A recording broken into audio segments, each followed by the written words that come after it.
Hello everyone, welcome to the MudRoom, our weekly free Uncommon Sense parenting class. How is everyone today? It's September! Can you believe it? I am so excited. I am in countdown to school mode. This time next week, my children will be on their second day of school.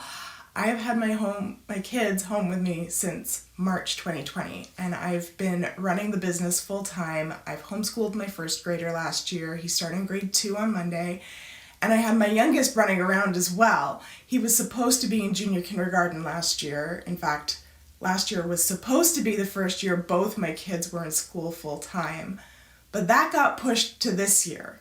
So I'm quite excited. I have grown Uncommon Sense parenting from nothing to what it is today with both my kids in tow, working around their needs and their schedules, and it's been fantastic.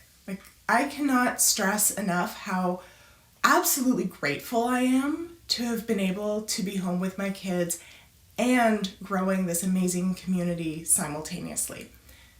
That said, I am really looking forward to being able to have some separation there finally and some dedicated time to focus. That's something that I haven't had since before my kids. And the few times that I've been able to really sit down and focus for like a full day because my kids were with my mom or with their dad or took them, to the cottage or something, I've gotten so much done in just that one day.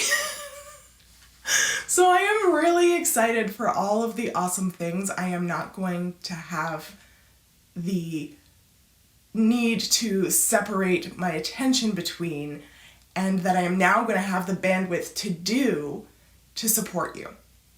Now that I'll pretty much have 8 hours a day without interruptions. I'm so excited. As I'm sure all of you are.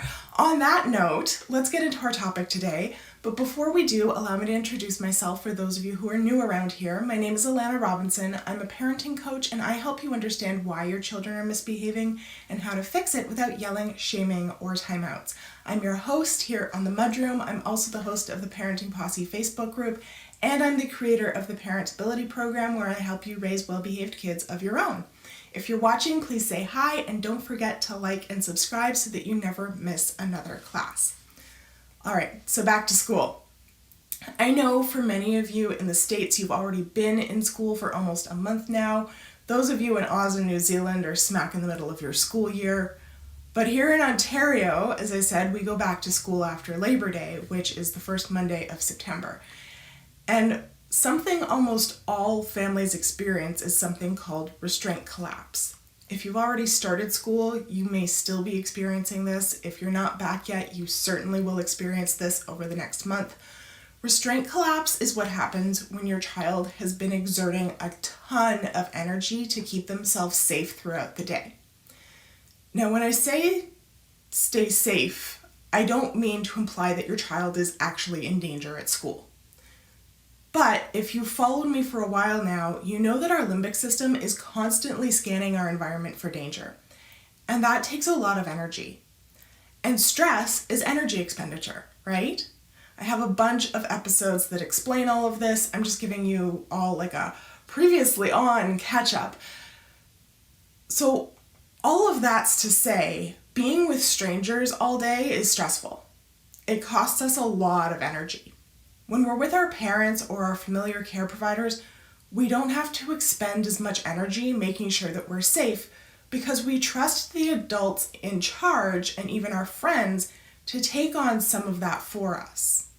Many brains make light work. But it takes a while to get to that level of comfort with your teacher and classmates. So for the first month to 3 months of school, your child is going to be unusually exhausted at the end of the day because they're having to expend a higher amount of energy while they settle in, get to know their teachers and peers, get to know the new expectations and routine, etc. And all of this will generally manifest as a big old meltdown when they get home from school. They're going to be beat. And when we're exhausted, we go into that defense mode. we lose access to that civilized part of our brain that has our reason and knowledge and language and critical thought, because that part of our brain isn't necessarily for survival. It's nice, but it's not necessary. Our limbic system is what keeps us safe and runs all of our automatic bodily functions. It's necessary for survival. So if we're low on energy, our brain shuts down the unnecessary bits and sends the dregs of our energy to the necessary bits, which means that your child is going to be behaving more like a feral animal than a human being when they get back. They're going to be relying on us to compensate for their lack of energy. I'm safe at home. I know I'm not going to be attacked, so I don't have to waste energy on that anymore. But that makes for a pretty miserable after-school experience for pretty much every person in the family if all the kids are coming home and losing their minds. So how can we transition them out of school and into home and refill their cup enough that they can get through their evening? First, this is not the time to be making after-school commitments, okay? No barbecues, no activities, no play dates. Try to keep their out-of-school time as unbusy as possible for the first month at least.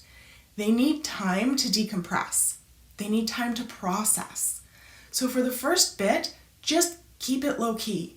Have simple dinners, let them play outside or chill in their room, because they need a chance to refill that tank. I remember when my oldest started kindergarten, he came home after his first day and he took off his backpack and he put his shoes away and he went and he washed his hands, and then he went straight downstairs where we have a ball pit, and he turned off all the lights and he crawled into the ball pit and he wiggled his way down to the bottom and he just stayed there for like an hour. And I checked in on him and was like, hey, are you okay? And he was like, yeah, just saw this little thumb popping up out of the balls. And I was like, okay, cool. Let me know if you need anything. Now, I've been working with my oldest to recognize how much energy he's got and manage it since he was like 2. So at almost 5, he had a pretty solid handle on it, and he was able to keep it together while at school and even after he got home, but he hit a wall, and he hit it hard.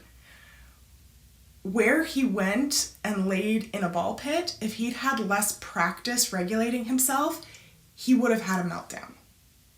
Heck, even with how good he is at regulating, he'd have had a meltdown if I'd tried to get him into the car to go to swimming lessons or to hockey practice or scouts.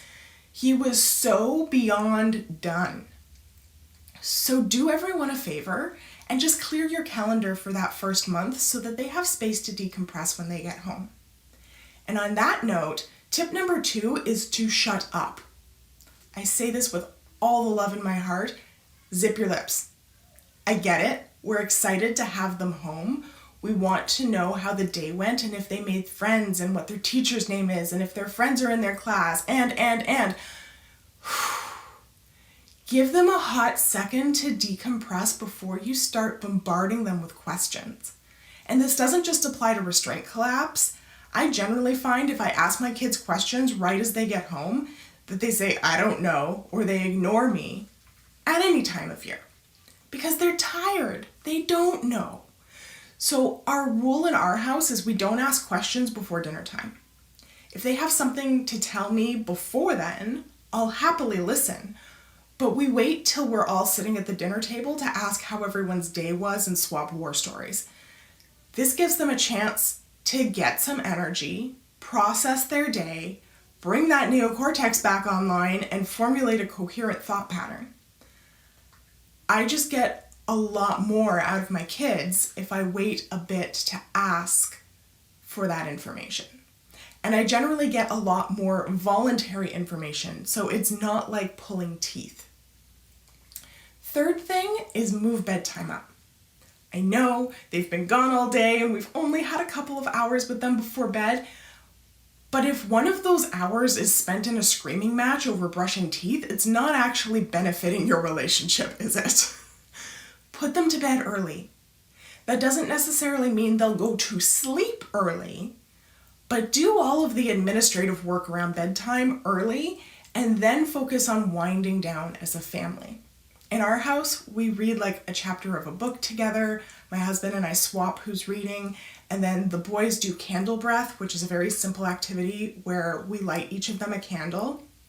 They each have a small beeswax candle, and they make the flame dance by taking big, deep belly breaths and then slowly blowing out so that the flame of their candle dances, but it doesn't go out.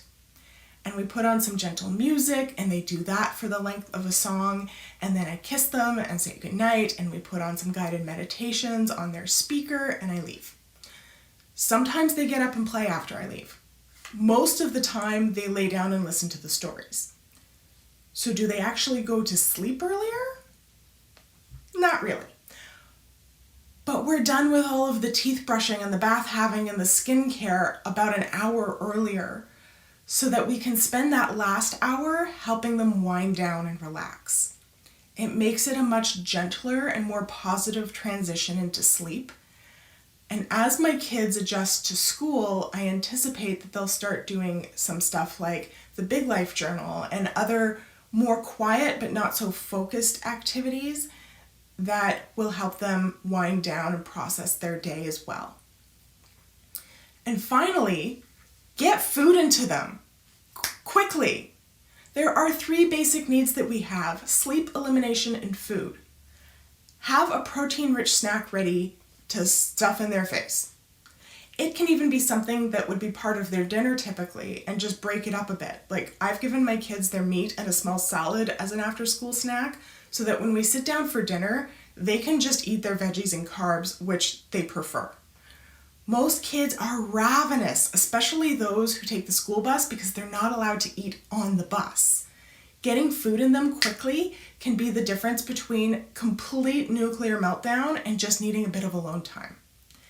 And try to keep it really consistent. Some kids can't handle the minor surprise of what their after-school snack will be. So often giving them the same thing every day is a really good idea. So those are my top 4 tips for dealing with restraint collapse. Is there anything that you do after school to manage low energy that I missed? I'd love to know in the comments, or come and join us in the Parenting Posse and we can continue the conversation over there. As I said, now that my kids are going to be away during the week, I've got some big plans for the Posse, so you're going to want to make sure that you're a member so that you don't miss any of the neat events and resources that we've got coming down the pipe. The link for that is in the description.